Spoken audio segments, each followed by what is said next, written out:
تنوین عربی زبان میں مختلف مقاصد کے لیے استعمال ہوتا ہے۔ یہ عموم کے لیے بھی استعمال ہوتا ہے، نکارت کے لیے بھی استعمال ہوتا ہے، نکرہ کا معنی دینے کے لیے، پھر نکرہ کے معنی میں پھر اور چیزیں ہیں۔ اسی طرح یہ کسی چیز کی بڑائی بیان کرنے کے لیے بھی استعمال ہوتا ہے۔ بسم اللہ الرحمن الرحیم۔ السلام علیکم ورحمۃ اللہ وبرکاتہ۔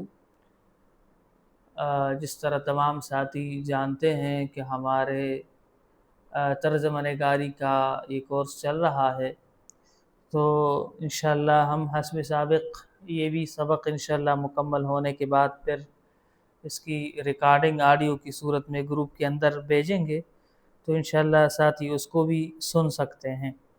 آج کا سبق ہمارا مختصر ہے، اور کل کے سبق میں ہم نے یہ بتایا تھا کہ جملہ فعلیہ کا ترجمہ کیسے کیا جاتا ہے۔ وہاں ہم نے یہ بات کی تھی کہ جملہ فعلیہ میں سب سے پہلے جب عربی سے ہم اردو کی طرف ترجمہ کریں گے تو سب سے پہلے فاعل کا ترجمہ کریں گے، پھر مفعول کا ترجمہ کریں گے، اور پھر اس کے بعد آخر میں فعل کا ترجمہ ہوگا۔ جیسے قرأ زید الدرس، قرأ زید الدرس، تو اب قرأ فعل ہے، زید فاعل ہے، الدرس مفعول بھی ہے، تو سب سے پہلے زیدن کا ترجمہ ہوگا زید نے سبق پڑھا۔ قرأ عربی زبان میں شروع میں آیا ہے، لیکن اردو ترجمہ میں سب سے آخر میں آئے گا۔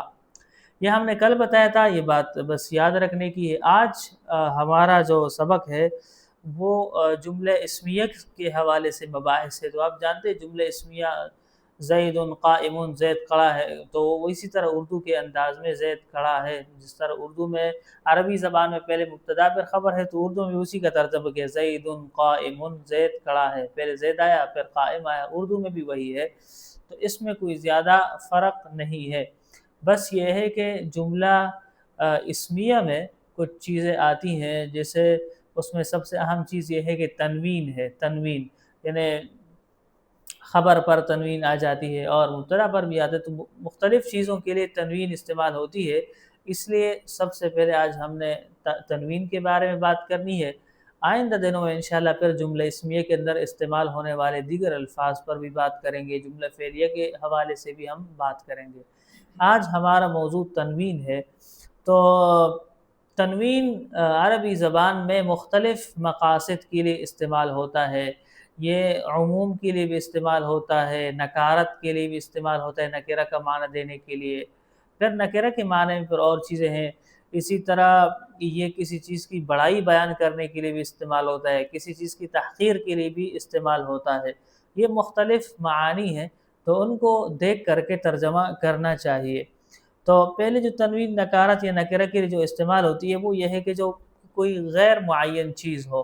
یہ جب تنوین نکرہ کے لیے آتی ہے، یعنی یہ بتانے کے لیے کہ یہ چیز معلوم نہیں ہے، یہ غیر معلوم ہے، غیر معروف ہے، تو اس کے ترجمہ میں ہم یہ الفاظ کہہ سکتے ہیں، کوئی، کوئی ایک یا کچھ یا چند۔ کوئی ایک کچھ چند، یہ چند الفاظ ایسے ہیں جو نکرہ کے معنی میں استعمال ہوتے ہیں۔ جیسے جاء رجل، اس کے دو معنی، کوئی مرد آیا، جاء رجل کوئی مرد آیا، کوئی ایک مرد آیا، اور جاء رجل ایک آدمی آیا، دونوں آپ کہہ سکتے ہیں۔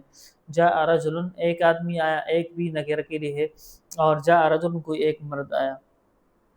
اسی طرح کتاب صغیر ایک چھوٹی کتاب، کتاب صغیر ایک چھوٹی کتاب، کتاب صغیر ایک چھوٹی کتاب، تو یہ بھی نکرہ والا معنی ہے۔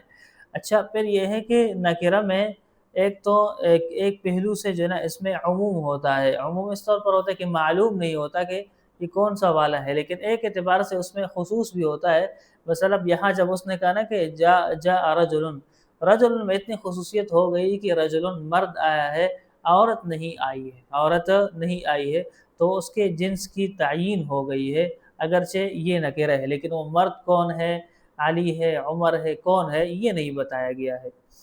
آگے پر ہم نے جس طرح آپ کو بتایا، دوسرا جو معنی ہے نکرہ کا وہ تقلیل ہے۔ تنوین کا دوسرا معنی تقلیل، یعنی کم کرنے کے لیے۔ تو اس کے معنی میں ہم بولتے ہیں تھوڑا، کچھ، بعض، تھوڑا بھی ہم کہتے ہیں، کچھ بھی کہتے ہیں، بعض بھی کہتے ہیں۔ جس طرح اس کی مثال ہے ان هذه الحیات ان هذه الحیات الدنیا متاع، ان هذه الحیات الدنیا متاع، کہ جو دنیاوی کی زندگی ہے، دنیا کی جو زندگی ہے، یہ متاع تھوڑا سامان ہے، صرف سامان نہیں ہے، تھوڑا سامان ہے۔ یہ تھوڑا جو ہم ترجمہ کر رہے ہیں یہ متاع میں تنوین کا کر رہے ہیں، ان هذه الحیات الدنیا متاع، یہ دنیا کی زندگی تھوڑا سامان ہے، متاع تھوڑا سامان ہے۔ تو اسی طرح قرآن کریم میں ہے تبیض وجوہ، کچھ چہرے سفید ہوں گے، کچھ، بہت سارے نہیں، سب نہیں، عام نہیں، تبیض وجوہ، کچھ چہرے سفید ہوں گے۔ تو یہاں پر اس کو کم کر دیا گیا ہے، یعنی زیادہ نہیں ہوں گے۔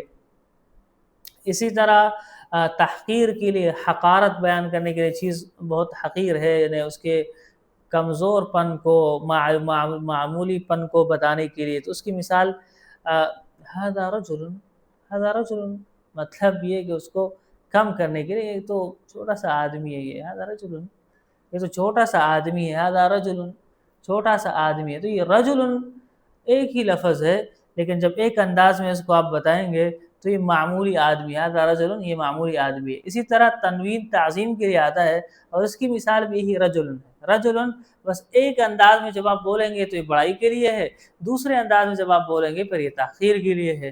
اور اس کی مثال اردو میں ایسی ہے جیسے ہم بولتے ہیں کہ بھائی کیا بات ہے، اب کیا بات ہے، اس طرح بھائی کیا بات ہے، یعنی بتاؤ، پوچھنے کے لیے، کبھی غصہ میں کیا بات ہے، کیا بات ہے، کیا کہنا چاہ رہے ہیں آپ۔ اب یہ سوال نہیں ہو رہا ہے، یہ ڈانٹا جا رہا ہے۔